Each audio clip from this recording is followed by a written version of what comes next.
नमस्कार दोस्तों, एक बार फिर सबका बहुत बहुत स्वागत है। कहते हैं कि जो राजनीतिक गिद्ध होते हैं मौके की तलाश में होते हैं। तो आज कुछ ऐसे राजनीतिक गिद्धों की शकल आपको दिखाएंगे। उनको जानना और पहचानना बेहतर होगा। किस तरीके से जब बहुजन समाज के ऊपर कोई अत्याचार होता है, उनका उत्पीड़न होता है, उनके ऊपर इस तरीके की कोई घटना घटती है, तो ये राजनीतिक गिद्ध तलाश में रहते हैं। जहां पर राजनीतिक रोटियां सेकने को मिलती है, वहां पर ये पहुंचते हैं, घड़ियाली आंसू बहाते हैं। वरना राजनीतिक फायदे ना हो तो बंद कमरे के अंदर मखमली कंबल में ये कहां लापता हो जाते हैं, पता ही नहीं चलता है। तो चलिए खबरों को विस्तार से शुरू करते। स्क्रीन पर पहले तस्वीरें आ रही होंगी, देखिएगा। महाशय को बेहतर तरीके से आप पहचान रहे होंगे। ये हैं अयोध्या के सांसद, जी हाँ, अवधेश प्रसाद। कुछ महीने पहले ही अयोध्या के अंदर एक घटना घटी थी। अयोध्या में ही अवधेश प्रसाद के सबसे करीबी मोइन खान, तस्वीरें देखिएगा, इनके सबसे करीबी बताए जाते थे। इनके ऊपर दलित समाज की बेटी की उत्पीड़न करने की आरोप लगे थे। उस समय इस पूरी घटना पर अवधेश प्रसाद खामोश हो चुके थे, इनकी जुबान चू नहीं कर रही थी। आज फिर से उसी अयोध्या के अंदर एक दलित समाज की बेटी की जान चली गई। सोचिएगा, एक मासूम बच्ची जिसकी उम्र मात्र 15 साल से भी कम बताई जा रही है, उसके साथ दिल्ली में जो निर्भया कांड हुआ था, उससे भी बदतर व्यवहार किया गया उस बच्ची के साथ। सुबह में उसका शरीर मिलता है खेत के बीच में, जिसके अंदर जान नहीं रहती है। एक बच्ची, मासूम बच्ची दलित समाज की अपनी जान गंवा बैठती है। अब जरा इस वीडियो को ध्यान से देखिएगा।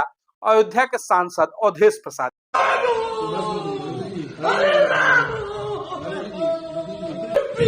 आप बहुत लड़ाई लड़े हैं मंत्री।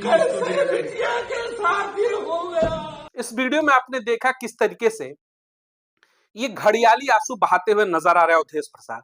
यानी रोते हुए उन्होंने मीडिया के सामने कहा कि मुझसे ये पीड़ा बर्दाश्त नहीं हो रही है, मैं तो अब इस्तीफा दे दूंगा। अब सोचिएगा, ये वही व्यक्ति है जो अभी घड़ियाली आंसू बहाते हुए आपको दिख रहे होंगे। उसी अयोध्या के अंदर इनके सबसे करीबी व्यक्ति मोइन खान ने एक दलित समाज की बेटी के साथ, उस समय इनकी जुबान खामोश हो जाती है।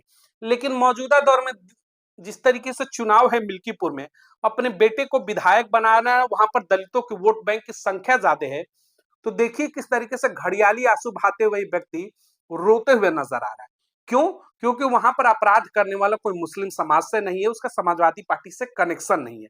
यानी कि अपराध करने वाला अगर समाजवादी कुनबे से है, मुस्लिम समाज से है, तो अवधेश प्रसाद और सहित समाजवादी पार्टी के तमाम लोगों की जुबान खामोश हो जाती है, इनकी जुबान पर दही जम जाती है। लेकिन सोचिएगा, एक बेटी की जान चली गई है और ये घड़ियाली आंसू बहा करके व्यक्ति सिर्फ और सिर्फ राजनीतिक नौटंकी कर रहा है। वरना 6 महीने पहले जो घटना घटी थी, उसमें इस व्यक्ति ने एक शब्द भी बोलना पसंद नहीं किया। क्यों? क्योंकि अपराध करने वाला जो व्यक्ति था, इनके खास बताए जाते थे मोइन खान। यानी जो तुष्टीकरण की राजनीति है, वो कहीं ना कहीं गड़बड़ हो जाती, यानी कहीं ना कहीं उस ट्रैक पर नहीं आती। तो इस समाजवादी पार्टी को चेहरा देखिएगा इस पूरे मुद्दे को लेकर के। जैसे ही बीएसपी सुप्रीमो भानुमति को खबर मिलती है कि 3 दिन से एक मासूम बच्ची लापता है, उसके साथ इस तरीके की जघन्य घटना घट गई है अयोध्या के अंदर, सबसे पहले उत्तर प्रदेश के जो प्रदेश अध्यक्ष है विश्वनाथ पाल, बहुजन समाज पार्टी के, वो मौकाए वारदात पर जाते हैं, उस परिवार से मिलते हैं, पीड़ित परिवार से मिलते हैं और प्रशासन से बात करते हैं जल्द से जल्द गिरफ्तारी हो। और मैं बता दूं कि बसपा के दबाव का ही असर रहा कि 24 घंटे के अंदर ही उन तमाम जो अपराधी थे जिन्होंने इस पूरे घटना को अंजाम दिया, उन तीनों की तीनों अपराधियों की गिरफ्तारी भी हो गई। यानी बसपा पिछले मामले में भी, जब अयोध्या में दलित समाज की बेटी की इज्जत के साथ खिलवाड़ किया गया, उस समय भी बसपा खुल करके आई थी, समर्थन में खड़ी हुई थी परिवार के साथ। उस समय भी अपराधियों की गिरफ्तारी हुई और मौजूदा घटना में भी बसपा के प्रदेश अध्यक्ष सबसे पहले पहुंचते हैं, प्रशासन के ऊपर दबाव बनता है और अपराधियों की गिरफ्तारी हो जाती है। लेकिन यहाँ पर समाजवादी पार्टी की नौटंकी को देखिएगा कि उनका सांसद घड़ियाली आंसू बहा करके नौटंकी कर रहा है। यानी एक दलित समाज की बेटी जान गंवा चुकी है और इस व्यक्ति को सिर्फ और सिर्फ राजनीति दिख रहा है। तो जो पीडीए का नारा लेकर के सोचते थे कि ये हमारे बहुत बड़े शुभचिंतक है समाजवादी पार्टी, अब सोचना होगा उत्तर प्रदेश के खासतौर से दलित समाज को कि ये लोग सिर्फ और सिर्फ पीडीए का नारा देते हैं, यानी पिछड़ा दलित अल्पसंख्यक, उसमें सिर्फ और सिर्फ दलितों का अत्याचार करने के ठेकेदारी जो है समाजवादी पार्टी के कंधों पर है। तो इनके बहरूपियों नेताओं से बचना होगा। दूसरी तस्वीर में देखिएगा, ये वो शख्सियत है जिनको देख करके आपकी भी शायद आंखें फटी की फटी रह जाएंगी। स्क्रीन पर तस्वीरें देखिएगा, महाशय हैं चंद्रशेखर रावण। अब क्रांति वाले बाबा को आपने देखा होगा, उत्तर प्रदेश में हर घटना पर क्रांति पैदा कर देते हैं।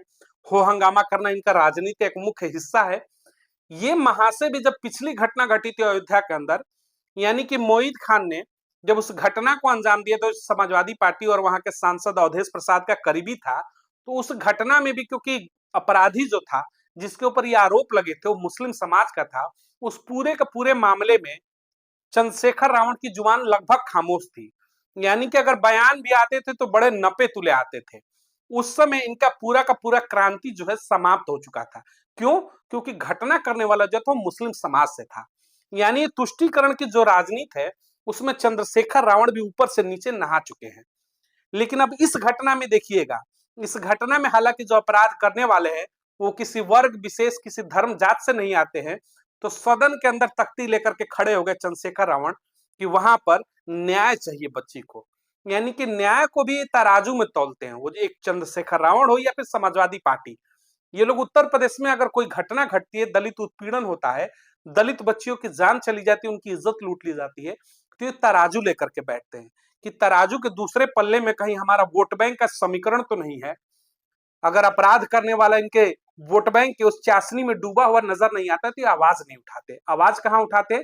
जहां लगता है कि वोट बैंक खराब नहीं होगा। इसीलिए कहते हैं कि बसपा क्यों जरूरी है। बार बार लोग सवाल उठाते हैं कि बसपा ही क्यों, तमाम राजनीतिक दल है, मैं तो कांग्रेस में चला जाऊंगा, मैं तो भाजपा में, मैं समाजवादी पार्टी में। आप राजनीतिक दरवाजे तलाश सकते हैं, आप जा करके नॉक नॉक कर सकते हैं अलग अलग राजनीतिक दलों के कि मैं आपके चरणों में आ गया हूं, मुझे राजनीतिक भागीदारी दीजिए। छोटी मोटी भागीदारी मिल सकती है, लेकिन आपके मान सम्मान की रक्षा, आपके राजनीतिक अधिकार और आपको समाज के बीच में बराबरी का अधिकार सिर्फ और सिर्फ एक चेहरा दिला सकता है, वो है बीएसपी सुप्रीमो बहन मायावती जैसे चेहरे। इस बात को याद रखिएगा। उत्तर प्रदेश की राजनीति को देखिएगा, बसपा के राजनीति से पहले इसी उत्तर प्रदेश के इतिहास को उठाइएगा, किस तरीके की घटनाएं होती थी। बसपा ही वो आंदोलन है, बसपा ही वो मूवमेंट है जिसने ऐसा चलाया कि उत्तर प्रदेश के अंदर सहित देश के अंदर आज आपकी भी भागीदारी एक आम आदमी की तरह की जाती है। इस तरीके की जो घटनाएं घटती हैं जिसमें दलित समाज की बेटियों के साथ, उनके परिवार के साथ उत्पीड़न किया जाता है, तो बिना कुछ सोचे समझे कि अपराध करने वाला कौन है, उससे हमारे वोट बैंक पर क्या फर्क पड़ेगा, मुझे वोट मिलेगा कि नहीं मिलेगा, मैं सत्ता की मलाई काट पाऊंगा कि नहीं काट पाऊंगा, मैं सत्ता के सिंहासन पर बैठ पाऊंगा कि नहीं बैठ पाऊंगा, ये सब कुछ भूल करके सिर्फ और सिर्फ न्याय के लिए मैदान में कूदने वाला एक ही चेहरा होगा, बीएसपी सुप्रीमो बहन मायावती जैसे चेहरे।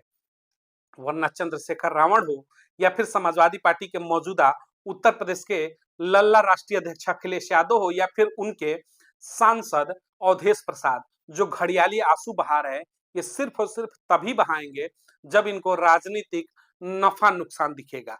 तो बहुजन समाज इसीलिए दलित समाज की राजनीति में खासी जरूरी है, क्योंकि उसके लिए आप सिर्फ और सिर्फ एक वोटर नहीं है, उसके लिए सिर्फ और सिर्फ आप एक सत्ता में गद्दी पाने के लिए एक जरिया नहीं है। बसपा के लिए बहुजन समाज वो मिशन मूवमेंट है जिसकी भागीदारी की वो लड़ाई लड़ती है।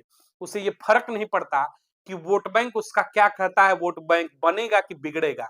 उसके लिए मायने रखता है इस बहुजन समाज का मान सम्मान और उसकी भागीदारी। इसीलिए बसपा ऐसे मौकों पर सबसे पहले खड़ी हो जाती है।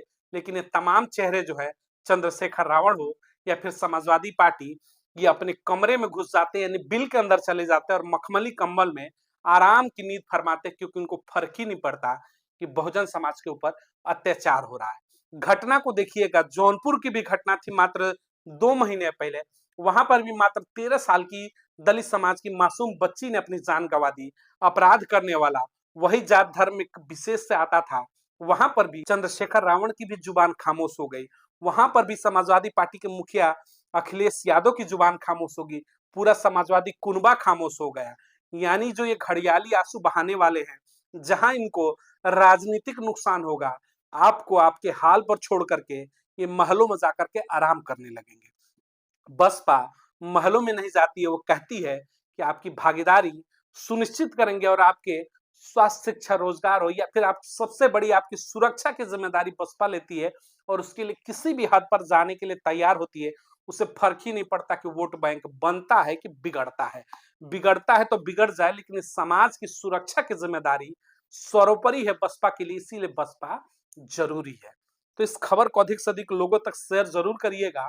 जो उत्तर प्रदेश के राजनीति के अंदर खासतौर से बहुजन समाज, जिसको लगता है कि पीडीए का फॉर्मूला देकर के पिछड़ा दलित अल्पसंख्यक अखिलेश यादव उनके रहनुमा हो सकते हैं, तो इन रहनुमाओं के घड़ियाली आंसू को देखिएगा कि किस तरीके से मौका तलाशते हैं सिर्फ और सिर्फ आपके वोट बैंक पर डकैती डालने के लिए, आपके वोट बैंक को हथियाने के लिए। यानी कि इनके लिए आपका उत्पीड़न कोई मायने नहीं रखता, इनके लिए सिर्फ और सिर्फ अपना वोट बैंक का समीकरण मायने रखता है। इसलिए तराजू लेकर के घूमते हैं, पलड़ा जिधर भारी होगा उधर ये जाना पसंद करते हैं। बसपा सिर्फ और सिर्फ आपके साथ खड़ा होना पसंद करती है। इस अंतर को जितना जल्दी समझ जाएंगे, इस समाज के लिए बेहतर होगा। मिलेंगे अगली तमाम बड़ी खबरों को लेकर के। चैनल को अधिक से अधिक लाइक और सब्सक्राइब करिएगा। चैनल का कारवा आगे बढ़ेगा तो ऐसे नकली घड़ियाली आंसू बहाने वाले तमाम चेहरों को लेकर के आपके बीच में मौजूद रहेंगे। बहुत बहुत धन्यवाद।